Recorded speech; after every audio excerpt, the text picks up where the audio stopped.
प्रश्न है, कोई धनराशि 20% वार्षिक साधारण ब्याज की दर से 3 वर्ष में 3,120 हो जाती है।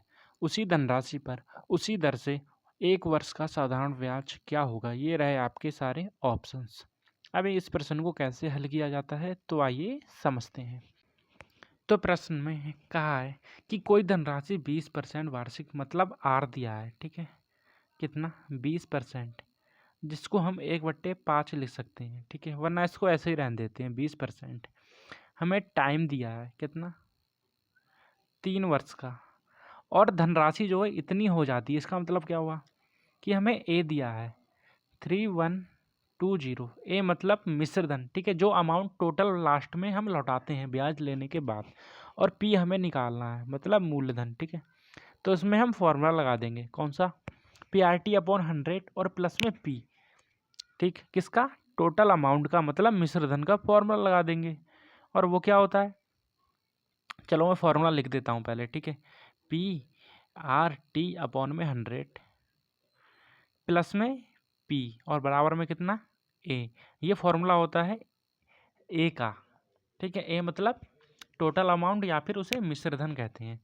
तो यहाँ से फॉर्मूले पे वैल्यू रखने पर हमारे पास प्राप्त होगा, पी का मान हमें निकालना है, आर का मान 20 दिया है और टी का मान कितना दिया है 3 और बट्टे में 100 प्लस में पी का मान हमें निकालना है और ए का मान हमें दे रखा है कितना 3,120, ठीक है।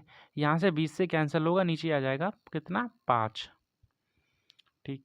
अगर मैं इसको सॉल्व करूँगा तो मेरे पास आएगा 3P प्लस में 5P, ठीक है, और जो नीचे 5 है इसकी मल्टीप्लाई हो जाएगी यहाँ पर, तो यहाँ से हो जाएगा हमारे पास, इसको मल्टीप्लाई नहीं करते हैं, ठीक है, ऐसे ही रहने देते हैं क्योंकि हमें बाद में कैंसिल ही करना पड़ेगा।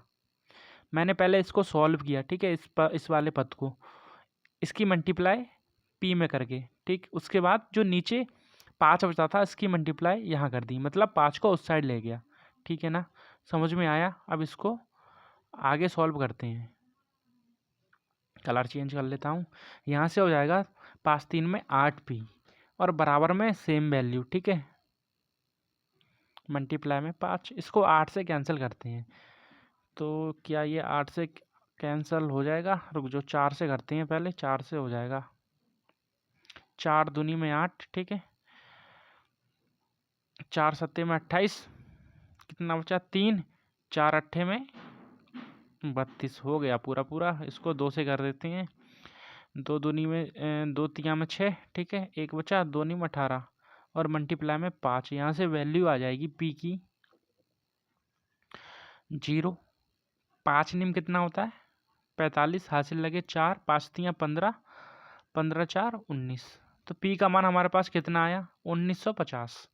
अब हमसे क्या पूछा है, हमसे पूछा है कि उसी धनराशि पर, मतलब अब जो पी है उसका मान कितना है 1950, ठीक है, 1 वर्ष का साधारण ब्याज, फॉर्मूला कौन सा लगेगा, सेम PRT/100, तो पी का मान कितना है 1950, ठीक है, उसी धनराशि पर उसी दर से, दर कितनी है 20, पी हो गया, ये आर हो गया, और टी कितना दिया है 1/100।